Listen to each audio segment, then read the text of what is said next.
Ang mga bata po ay malilinis ang puso at sa kanilang kaharian ng Diyos at dinidinig ng Diyos ang kanilang mga panalangin. Tanong, meron po bang walang silbing panalangin? Meron po bang sinasabi ang Biblia o ang Diyos tungkol sa panalangin na walang kwenta? Yes, meron po. Bagamat sinasabi po ng Panginoon na yung lumapit kayo, kayong napapagal at nabibigat ang lubha, kayo aking pagpapahingahin, magana aking pamatok, yung sa John 10:9 to 10 ba? At saka, ganun din sinabi niya yung sa 1 Peter 5:7 ng mga alagad na sabi daw ng Panginoon ay cast all your cares on Him because He cares for you. Diba? Meron pang delight yourself in the Lord and He shall give you the desires of your heart. Kumbaga, paliguran nyo ang Diyos at ibibigay niya ang kailangan ninyo. Ibig sabihin, yun ba'y nananalangin? Parang gumagawa ka lang pala ng kabutihan but you are not praying. Sinabi ng Panginoon na ganito kayo mananalangin, Ama namin sumasalangit ka, sambahay ng ngalan mo, mapasa amin ang kaharian mo. Ibang meron tayong pattern kung anong mga hihingin sa Diyos, anong mga dapat nating uunahin, kung ano ang dapat nating mga attitude o anong dapat nating gawin kapag tayo ay may hinihingi sa Diyos.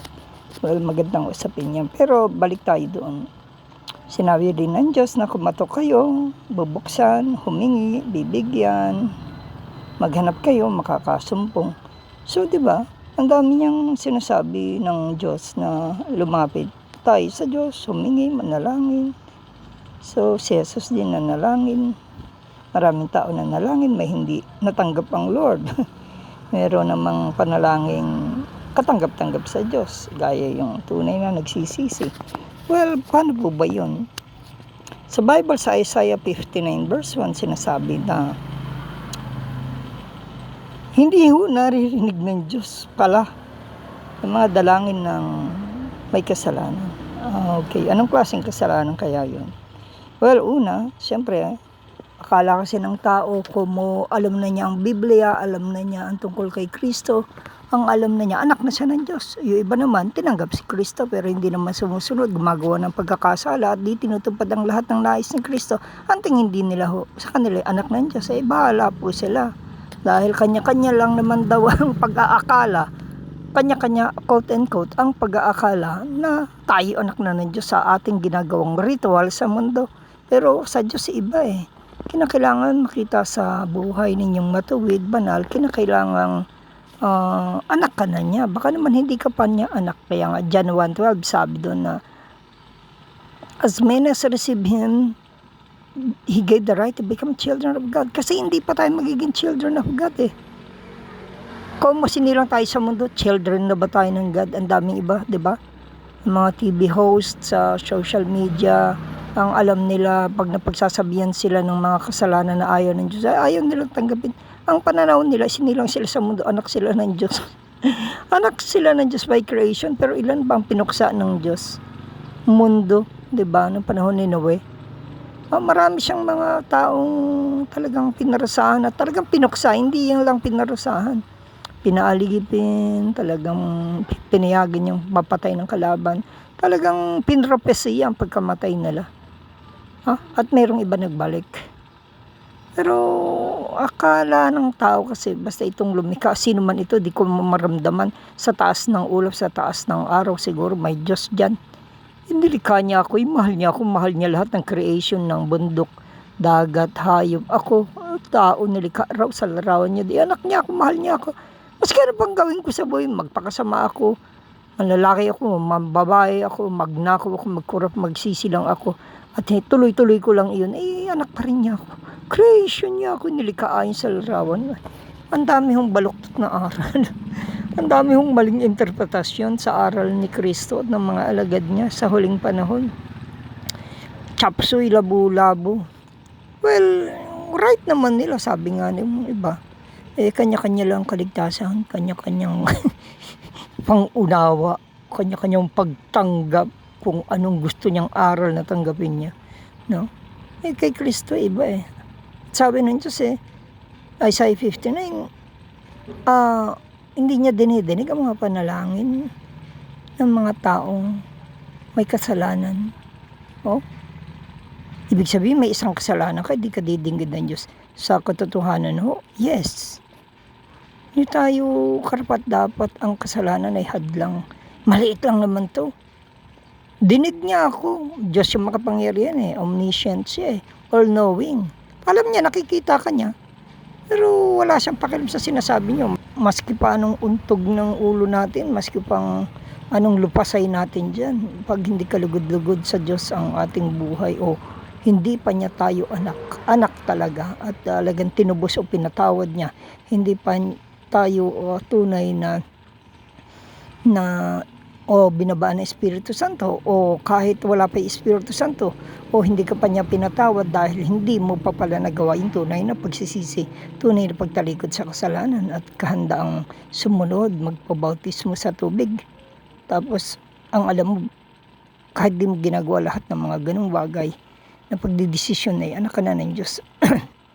Iba ho kasi ang aral ni Kristo Turn away from sin, sin no more, repent, tunay na pagsisisi.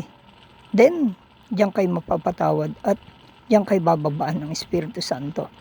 Okay? Sa Acts chapter 2 o Gawa chapter 2, yan nandoon. Kaya, sabi nga ng Panginoon, yung mga panalangin, yung mga kantahan, sayawan, nabibingi lang ang Diyos.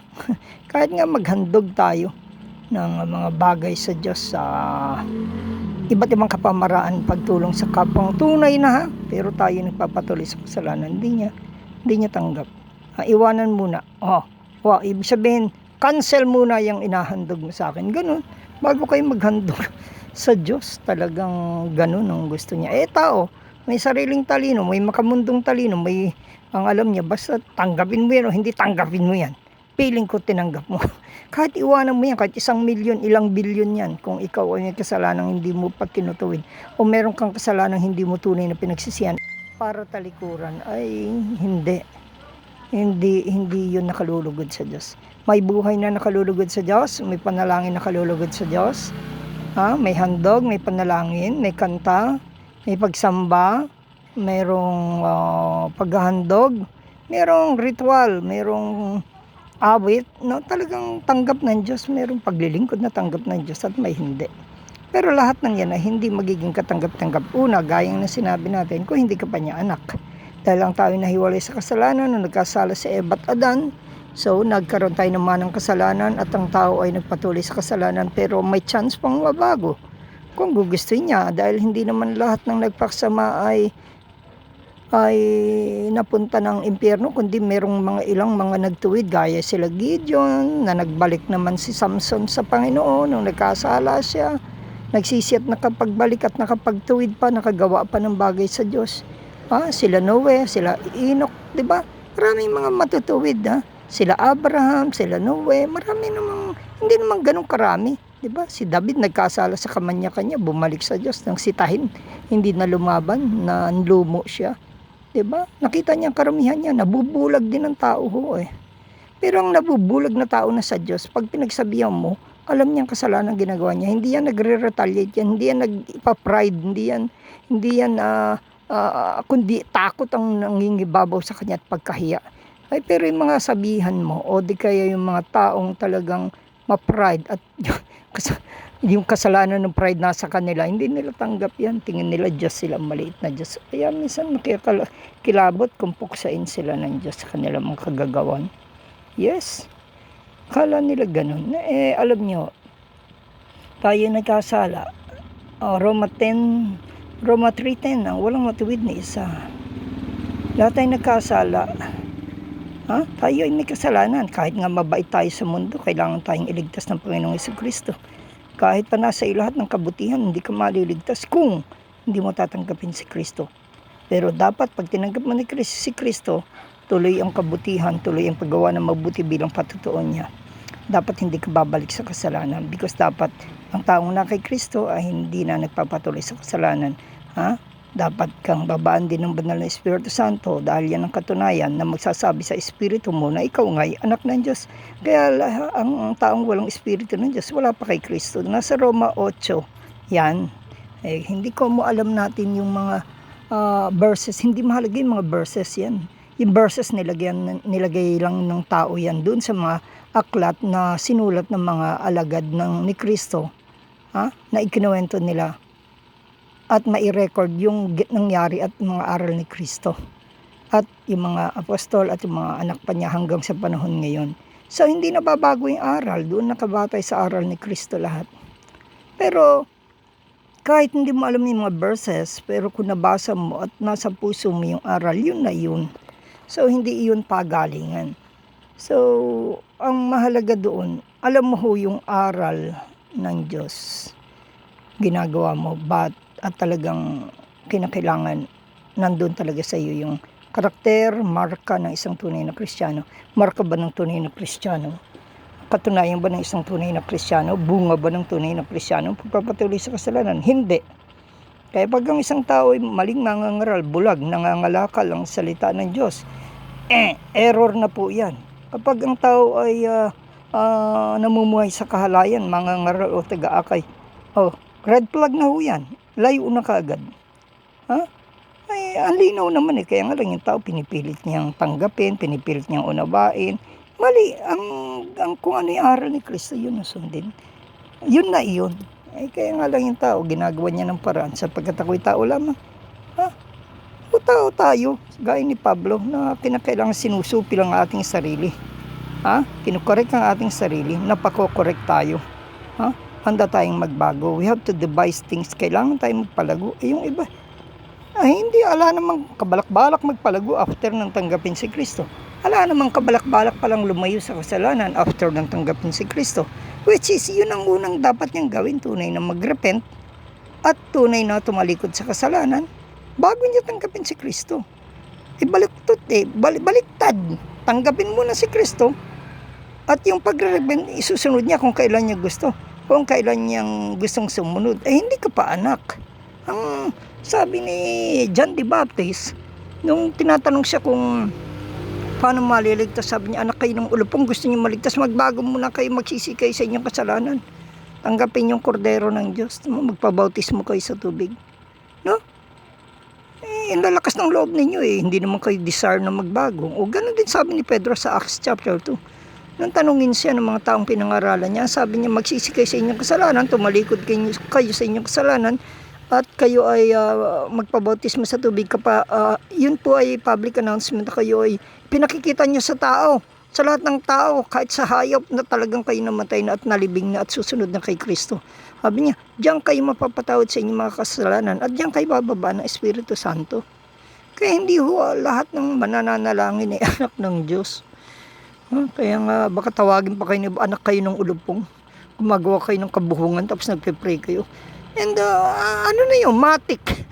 Hindi hindi naman, sorry ho, kumbaga, hindi ko sinasabi na yun ang aral ni Kristo na hindi niya tanggap ko, hindi ka naman niya talagang anak. Pero kung tunay ka magsisisi, talaga naman tanggap niya. Kung ikaw naman ay tunay na magbabago at ang pagsisisi mo hindi talaga pa ulit-ulit na hindi naman ay talaga namang wala kang mang kainte-interest, kaya mahalaga po yun. Baka yung panalangin mo ikot lang ng ikot, di ba? Hindi nababago. Okay, hindi naman natutuwid. Kaya may panalangin ho talaga na hindi dinidinig ang Diyos. Kaya totoo ho yun. Kaya wag tayong di kunyari, paano kung merong nananalangin na siya daw ay makadiyos, pero ito yung gawa niya, nasa lublob ng kaputikan at kasalanan siya. Makikipanalangin ka bang katulad niya? Sasama ka ba? O di yuyuko ka na lang, mag-pray ka doon sa Diyos mo, ikaw naman ang may relasyon. Kung sakaling siya ay walang relasyon, paano ba yun? Yan, pwede nga ganun.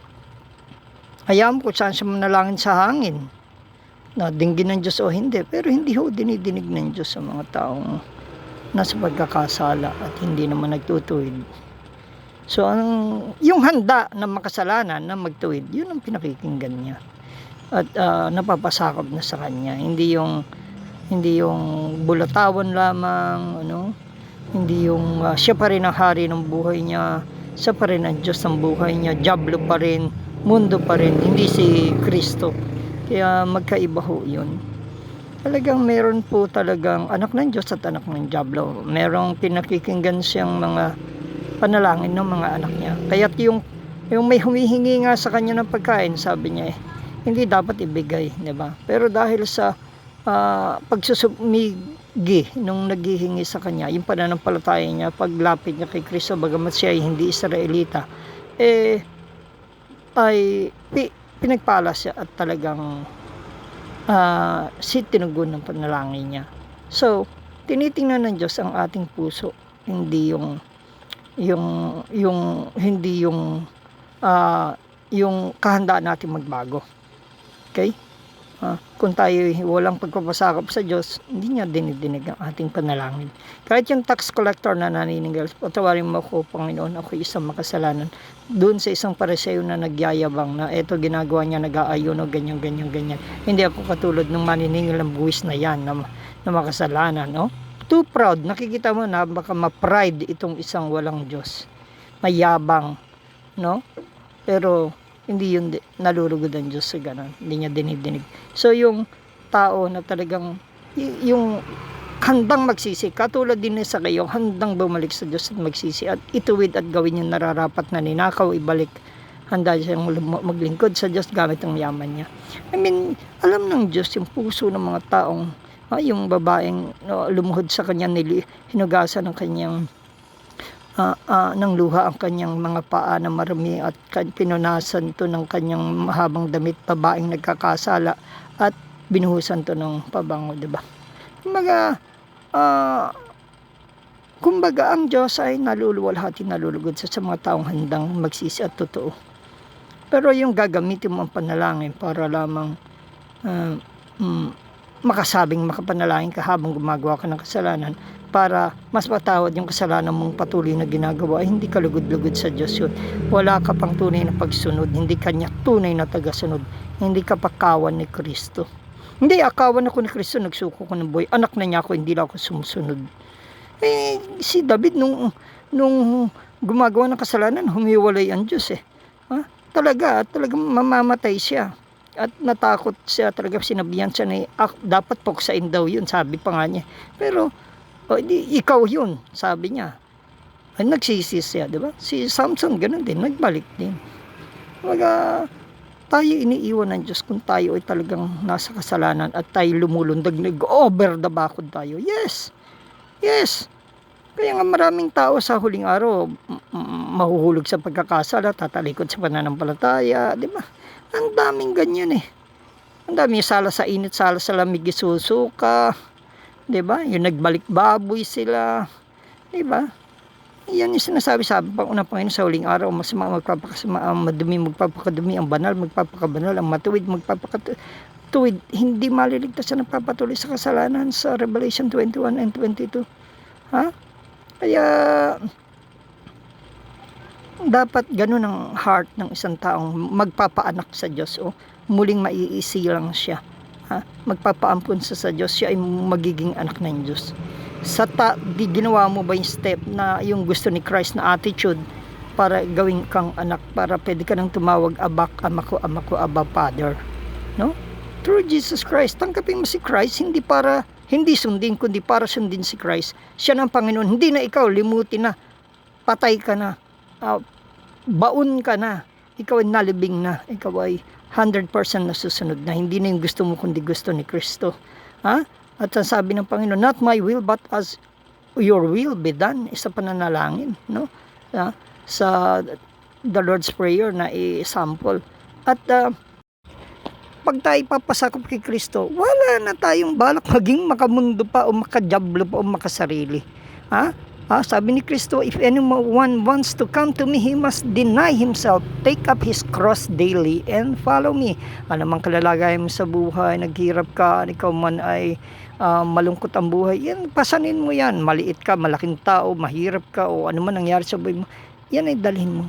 At maging kampante ka o kontento ka, and follow me. Sabi niya, deny yourself. Deny. Kailangan limot na. Huwag na ikaw masusunod. Tumigil ka, saraduhan mo ang bibig mo. Yung gusto na ng Panginoon na masusunod. Okay?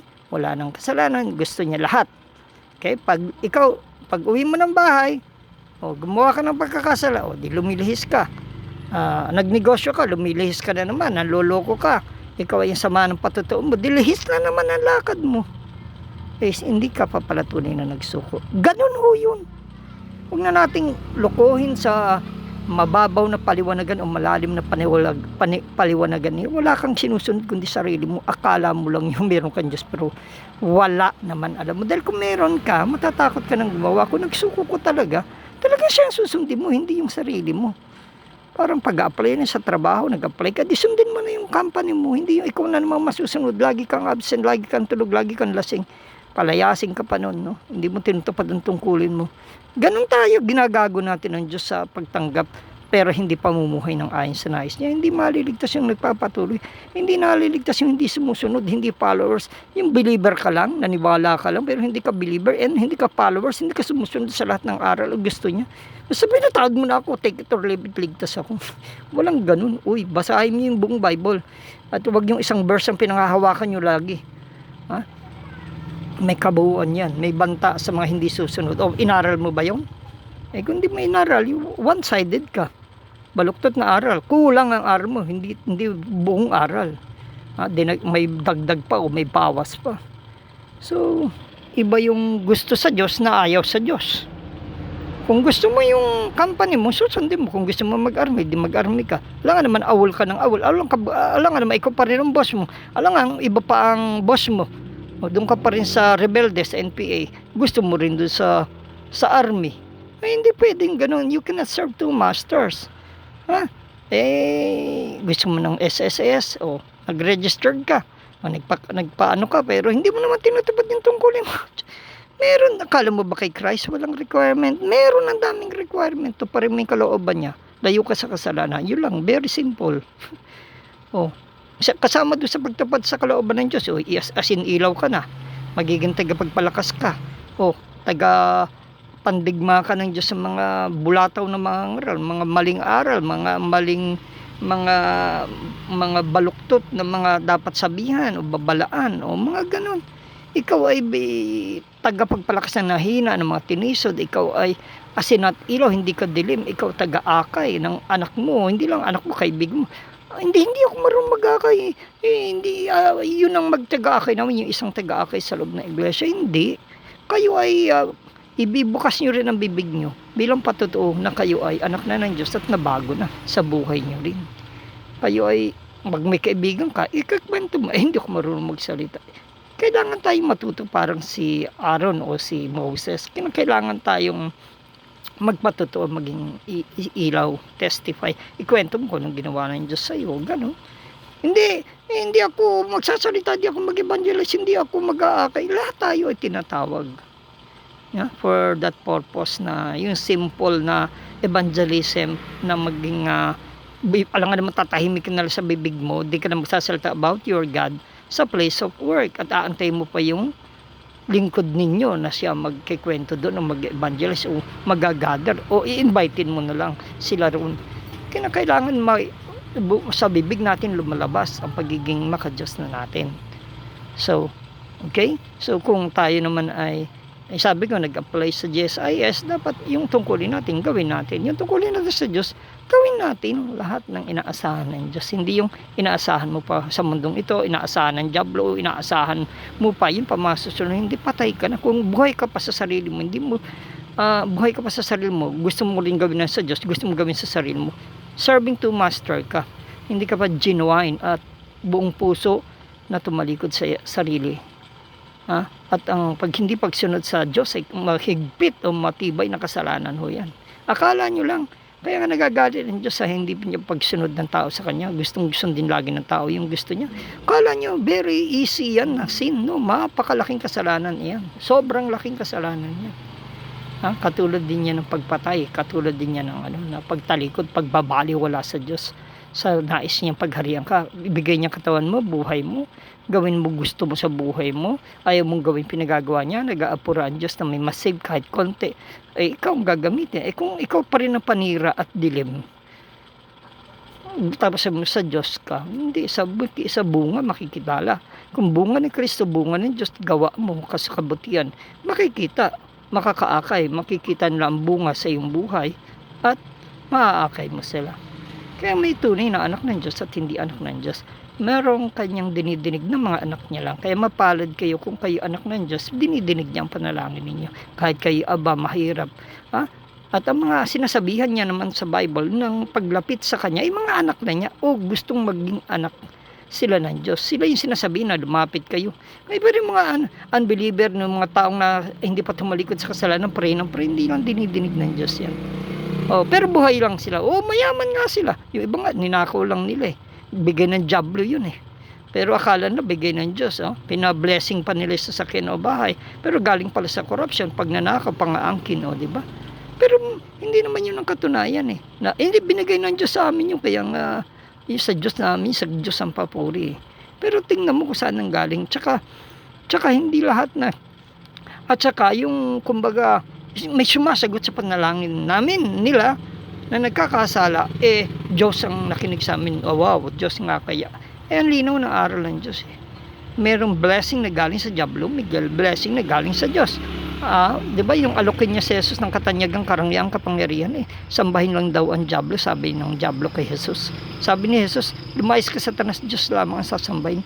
Maraming tao na huhulog sa pagkakasala, sa paghahangad ng pita ng laman, ng pagnanais ng kayamanan ng mundong ito, ng pagmamahal sa salapi, katanyagang karangyang kapangyarihan.